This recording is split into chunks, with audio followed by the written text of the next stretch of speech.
Alright, hello. We're presenting soccer today. This is Austin Hokie. He's one of my athletes on the men's soccer team. Great guy, lovable guy. We're talking about shin guards right now. There are two basic kinds. There are the slip-on kind, which pretty much all of them use. But there is also the ankle kind of shin guard, which does have a little stirrup, wraps around the ankle, and has little pads that protect the malleoli as well. Fitting, it's supposed to be a few inches below the knee and come all the way to the ankle. Most of these guys will not do that. It will just cover the center of their tibia, but there is no actual rule for that, so it's okay. For the slip-on, simply put it in here, roll the sock up.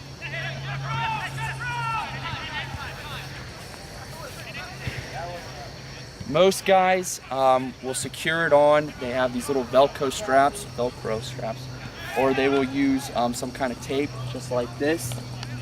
Put it around the bottom. That's all you, dog. You got that. And the top.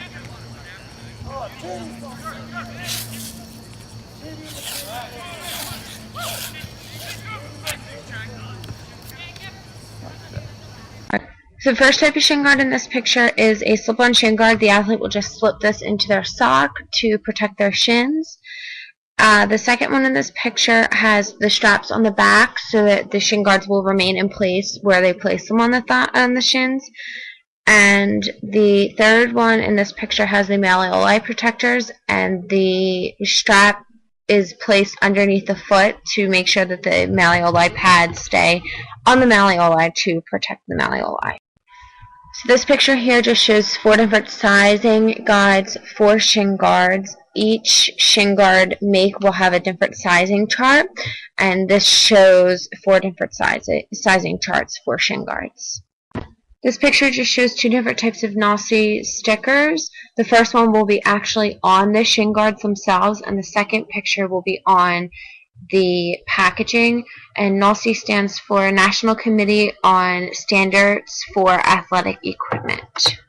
So today we are going to be sizing for soccer cleats. Soccer cleats are specific to soccer themselves. There are many different types of soccer cleats, including soft ground, firm ground, artificial turf, regular turf, and turf shoes, indoor shoes, and a few other types of cleats. So to properly size cleats, they are supposed to be shoe size, snug fit but not too tight. There should be a pinky width between the toes and the front of the shoe. No more than that. If there's any more than that, they're too big. If there's any less than that, they're too small. There are also 2 different types of soccer cleats. There are regular ankle soccer cleats, which lay underneath the malleoli on both sides.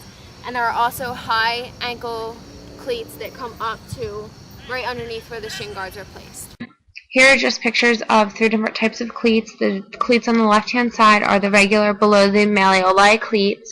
The one in the top right-hand corner is the over the ankle cleats, and the bottom one is a pair of turf shoes.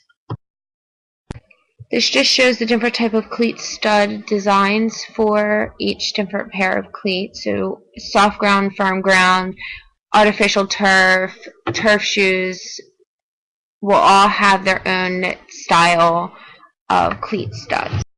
This piece of equipment we're going to be talking about is the goalie gloves. They're actually an optional piece of equipment, but it helps soften the blow from the balls, and it also it has a better grip for like catching the ball.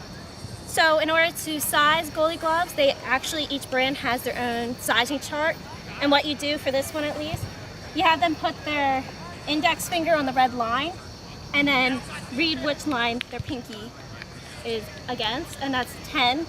So Hokie's size is 10, which is the glove we have here.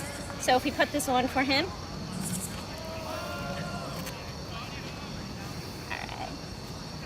all right. It also has a backhand wrist plate there, so it helps from wrist support. There you go. That's the word I was looking for.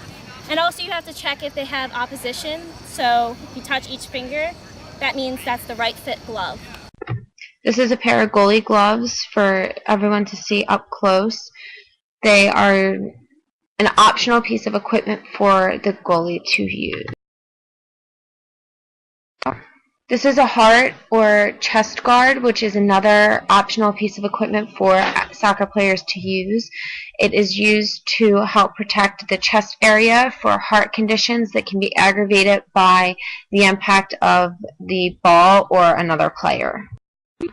This is goalie headgear. It may be worn by the goalkeeper, but it must be considered legal and not dangerous to be worn, and the referee must examine all of the headgear that will be worn by each player before the game starts to make sure that they are within the standards of NCAA. Another piece of optional equipment for soccer players is sliding shorts. There are two different types of sliders. There are padded and unpadded, and these are just used to help protect the athlete's hips from sliding for the ball. Another piece of optional equipment for a male soccer player is a cup. They can be worn if they are wanted, but do not have to be worn. The mouth guard is also an optional piece of equipment. The best fit is to mold it in boiling water and then mold it to the athlete's teeth. Next are cleats. For pricing for cleats, around $40 to $80 is a good option for those who are at a non-competitive level or just playing for fun. The range from like $80 to $150 are the most common prices for cleats, and they're the most durable. And cleats over $150 are elite cleats, but may lack in durability. For shin guards, they can vary from $15, which is about the youth price for shin guards, and up to $100 for more elite players. And they can be also made of rubber, plastic, or other suitable material that are discretion by the referee. And last is the gloves, and they can range from $35, which is also for youth, and cost up to $200 more for elite athletes. And the price varies due to the thickness, the finger protection, and also spines that are on the back of the glove to prevent finger hyperextension. Athletes' braces are allowed to be worn during the game, but knee braces must have all metal parts covered. Athletes are allowed to wear casts during the game, but must be covered with pads, and a referee must declare that they are not dangerous to play in before the game can start. And ankle braces are allowed to be worn if the athlete chooses to wear them instead of taping their ankles. And jewelry cannot be worn unless it is a medical alert bracelet or a necklace that is taped onto the body.